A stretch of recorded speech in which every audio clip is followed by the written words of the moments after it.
Hey guys, it's Kevin. Today I'm going to show you how to remove the printhead from Epson ET-8550. We're going to remove the housing cover on the left side first. Yeah, I know there's not much of a printer here. If you follow my previous video, you can take the printer apart like this. However, you don't have to disassemble it. I'm in the middle of repair. This printer has a missing CR cover. It got taken off, but you can see there are two screws there, and you take off those two screws and you can take the cover off. And now take off this spring.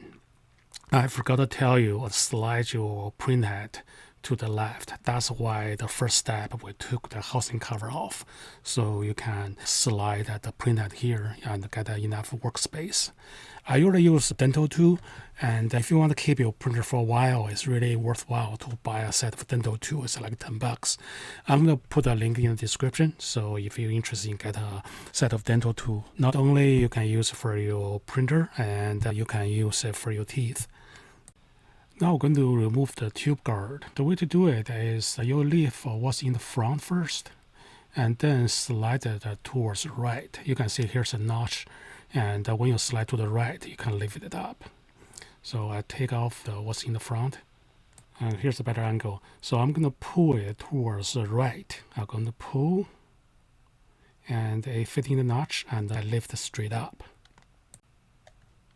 To install, it's the opposite. You put it down, and then you pull it towards left, and that was installed.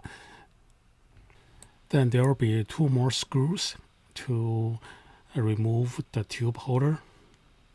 And now take a magic marker, mark the damper, I guess it's adapter.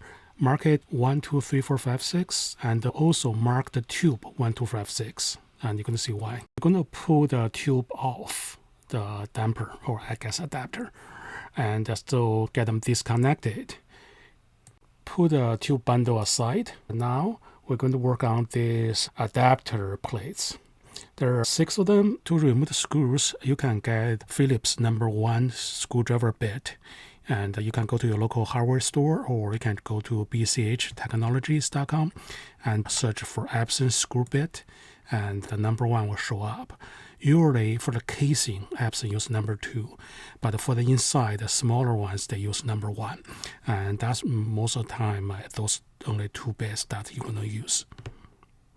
So go ahead and remove all 6 of those. Now put your dental tool in that hole from the screw and just pull it towards you. And like a pull and lift. I suggest you put up the damper in a sequence, so when you install it, you just put them back one by one. Now get a small container, and there are 4 screws, 1 in each corner. Make sure you save the screws in that little container, and those screws are special because you're going to need those 4 screws when you install it. After that, you can just lift up the printhead by your hand. And there are 2 FZ cables, disconnect FZ cable, and you got a printhead. Okay, I hope you enjoyed this video. Visit us at www.bchtechnologies.com or locally at Greensboro, North Carolina. Cheers.